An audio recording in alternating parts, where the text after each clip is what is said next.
I am Andrea Giles, and you're listening to the Heal from Infidelity podcast, episode number 88. Am I settling? Hello, and welcome to the Heal from Infidelity podcast, where courageous women learn not only to heal from their spouse's betrayal, but to become the boldest, truest, most decisive, and confident versions of themselves ever. If you know there's more for you than the life you're currently living, but don't quite know how to get there, you are in the right place. Stick around to learn how to create a life that will knock your own socks off. Is it possible? It is, and I'm here to show you how. I'm your host, Andrea Giles. Are you ready? Let's dive in. Hi, my friends. I am back from a wonderful training about relationships. I learned so much. It pushed me hard. I felt all the feels. It taught me some things that I had not considered before for myself, for my own relationships, and things that I want to bring back to you. One of the things that I have been thinking about in regards to my clients is this question of, am I settling? If I stay, am I settling? So I want to talk about that today. Many of you are in the position of deciding to stay or go, or some of you have already decided you want to stay, but you wonder if you're settling by staying. So today, let's talk about it. What does it mean to settle? First off, here is my definition. It means to stay in any relationship where you think that it is the best you can have or ask for. There is not much progress or motion. It feels stagnant. Okay, I'm going to give you a couple object ideas to think about, okay? I want you to picture a jar of water with sand at the bottom. The sand settles to the bottom, right? What makes the sand move? Motion. Picking the jar up and giving it just the slightest shake will make the sand move. Or you can tip it upside down and turn everything on its head. The sand only settles when there is no movement. When that jar is left alone and it is good enough where it's at, that is settling. Just going to leave it here. It's fine. It doesn't need to move. Okay, that is settling. Here's another object. A while back, I tried my hand at sourdough. Have any of you done sourdough? So you get a little starter, you mix it with water, and every day you have to add a little bit of water and you have to stir it. And what I learned is that if you do not stir it, it goes bad. And it becomes very, very sour and rotten and moldy, and you have to toss it out, okay? But if you stir it every day, it will continue to grow the bacteria that gives it that distinct flavor and health benefit in sourdough bread, sourdough pancakes, all the things, okay? Now, it doesn't always have to be you that stirs the sourdough, but somebody has to.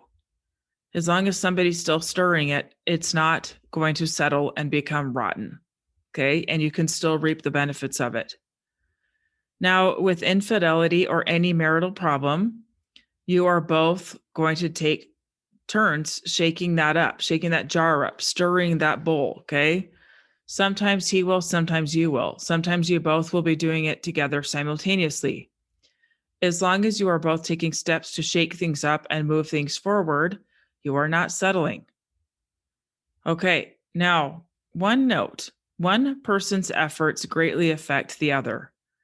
Everything inside that jar is a system that works together.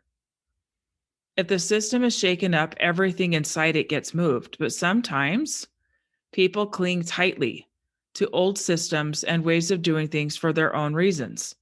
Fear, doubt, guilt, shame, not being willing to burn down the old. Like if they are still in contact with their initial affair partner, they're not going to be able to fully engage in building a new system until they have made a firm decision and acted on it. Okay?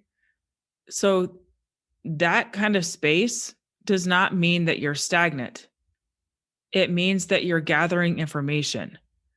When you are stirring it up and looking at your partner's willingness to be shaken up themselves, to grow, to move, to answer their own questions, to look inward.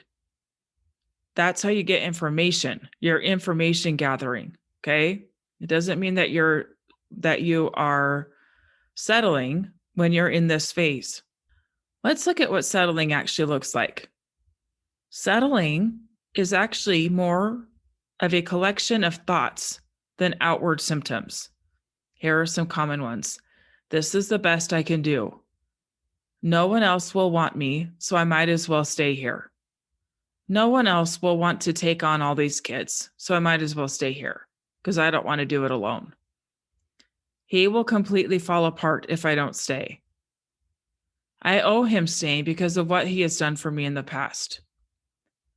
I'm not perfect, so I can't expect him to be. I won't be able to financially take care of myself, so I guess I'll stay. My kids need a dad in the home, so I'll stay. Okay, I could go on and on forever here with these kinds of thoughts. But I just want to say that if you consistently have these kinds of thoughts and use those thoughts to hide, to shrink, you may be settling. Why do I say may be settling instead of settling? Because there are nuances with it. There are nuances in each relationship. Only you can answer. I'm just giving you some things to look at, okay? Now, let's say we pluck all of those thoughts out of your brain, all those settling thoughts out of your brain, and replace them with these. What would you do differently? How would your action change up the system? Here are some thoughts. I am waiting and watching and making a very deliberate choice to give him time and space to figure this out. He either will or he won't, but I know I will be okay. I don't know exactly how I will financially take care of myself, but I know I'll figure it out. I would love my kids to have their dad in the home, but what I want most for them is peace. I will fight for their peace. He may fall apart if I leave, and it's okay. Sometimes people have to feel the full weight of their choices to change. I want what is best for him and for me. I know there are other good men out there who would be interested in me. I am a good, smart, capable woman, but for now, I choose to stay here. I will know if the answer changes. I am imperfect, but I am always trying. That is the standard I hold myself to and the standard I hold him to. Okay, so let's look at some examples of what settling might look like in real life, okay? I work with clients who initially, when they first found out about the infidelity, were very, very upset. And they gave themselves a little bit of time, like a month or less, to be mad, to talk about it. And then it got swept under the rug. And then they come to me 2 years later, 3 years later, sometimes more, going, I don't know why I'm still having such a hard time. It's because they pushed it away. And when they try to bring it up to their spouse, it's met with defensiveness, avoidance, anger even sometimes. Like, why are you bringing it up? We already worked through it. This, my friends, is settling. Why? Because we are meant to grow. If there are things that need to be unearthed and really processed to move forward, and they're being shoved down and not given air to breathe, it will be settling. If you both act like it never happened, but you're seething inside, this is settling. Why? Because you're settling for less of you. I'm going to come back to that. Example number 2. Sometimes my clients will come and say they are just waiting for their partners to decide between them and the affair partner. I cannot say what is best for my clients, but I do go digging around and asking why they are staying in that space. If it is a space of pick me, where you just hope and pray you are the lucky one, you are settling. Why? Because you are forgetting your own worth. You're settling for someone's crumbs. You're settling for less of you, less of what you have to offer, and less than what you are capable of receiving. Okay, last example. You have done the work. You have stirred that jar up, shaken up the system to the best of your ability. Have you made some mistakes along the way? Absolutely. but you keep showing up, you keep trying, and yet he doesn't show signs of wanting to grow. Okay, so it's springtime. People are starting to plant, right? Getting plants, planting them in their yards, doing potted plants for the porch, things like that. I want you to picture a potted plant. If the potted plant stays in a container that's too small as it grows, then what happens is the roots get all tangled up and eventually it dies because it doesn't have enough space to go deep and to spread out and to be able to collect all of the nutrients available to it. It literally cannot receive all the goodness that is trying to be given to it, and it will die. If you take that plant out and move it into a bigger container and put new soil in, give it some water and some sunshine, it will probably feel a little shock for a little bit. It might not know what's going on. Like, this is a new space. It might look unhealthy for a minute. And then it starts to settle in, and then it flourishes. It grows and grows and grows, and it has enough room for those roots to spread. If we're talking about a system for both of you, you will probably know if you need more space. You will know deep inside when you are ready for more. It's like you are called to it. Like, it's almost like this painful yearning, like, I must grow. This is killing me. I can't breathe here. So you invite your spouse to this bigger space. You say, this is where I'm going. Do you want to go? And this is done by asking and requesting time together and maybe learning some things together and really getting clear on what it is that you're wanting and really clearly communicating that. Okay. If he digs in his heels and you choose to stay in that smaller pot with him, you may be settling. Okay. Now, there are instances where you head on over to the smaller pot and you let them kind of stay where they are and you just love them. You're like, yeah, it looks kind of uncomfortable over there. It looks kind of difficult.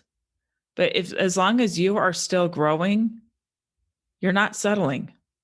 You might just decide that you want somebody to come with you to your bigger space. That's all. It's not settling. Okay. I want to point out a theme with everything that I've said so far. Settling is much less about what the other person is doing or isn't doing. It is more about what you create for yourself. It is about the high standard you have for yourself and what you hold on to for you. Settling means thinking and asking for and receiving less than what you're capable of having, less than what you desire, less than what you deserve. It's very personal. If you are seeing movement and motion, it's very possible you are not settling. If you are not being stagnant yourself, if you're challenging yourself, if you're stepping into the things that feel hard and scary, you are moving. Okay. Now, there are some behaviors that some people exhibit that can be very clear indicators that this may not be the best place to continue laying down your roots. And I want to touch on those. Any form of abuse, mental, physical, spiritual, and otherwise. What does this look like? It looks like stonewalling, intentionally ignoring each other, manipulation, lying, sneaking, demanding sexual things from you that you are not comfortable with, and then guilting you into saying yes, controlling where you go, what you do, who you're with, what you spend. Gottman, if you've heard of John Gottman, he has something called the 4 horsemen that he uses as a pretty accurate indicator, predictor of what marriages are going to fail. The 4 horsemen are criticism, contempt, defensiveness, and stonewalling. And in the future, I will do a full episode about these. But if these things are happening in your marriage, they lead to a dead end if they are not addressed, if they go unchecked. Okay. Again, criticism, contempt, defensiveness, stonewalling. If they go unchecked and if it continues on, you could be settling because it will lead to a dead end. Okay, so where do you go from here? Take an honest look at where you are in your relationship. How are you showing up? Are you still shaking things up or slinking away, hiding, waiting on him to do something? I don't want you to settle on you. There is greatness inside of you. It wants out. If you feel like you're going to bust open, listen to that. Trust it. Follow it. It will lead you somewhere good. Don't settle. If you lead out with yourself, lead out with your heart, using your own desires, your own needing to move to that other bigger pot as your guide as to how to show up in your marriage, you will know the next step to take. Even if it means leaving a relationship with someone who does not want to grow with you. Don't settle on yourself. Don't diminish yourself. Okay? If you're not diminishing yourself and your need to grow and you are continuing to move forward, you're not settling. Okay? Keep growing. Keep shaking things up. And you'll know if it's time to move to a bigger pot, and you'll know if it's time to leave someone behind that doesn't want to go with you, or to let it be okay that they're not coming with you and still grow yourself. Okay? I hope you found this helpful today, and I will see you next week. Bye-bye. Thank you for listening to the Heal from Infidelity podcast. If you would like to be kept in the know about upcoming free classes, new podcast episodes, and other ways of working with me, go subscribe to my weekly email. You can subscribe at andreagiles.com/lies-about-infidelity/. Again, it's andreagiles.com/lies-about-infidelity/. I will see you next time.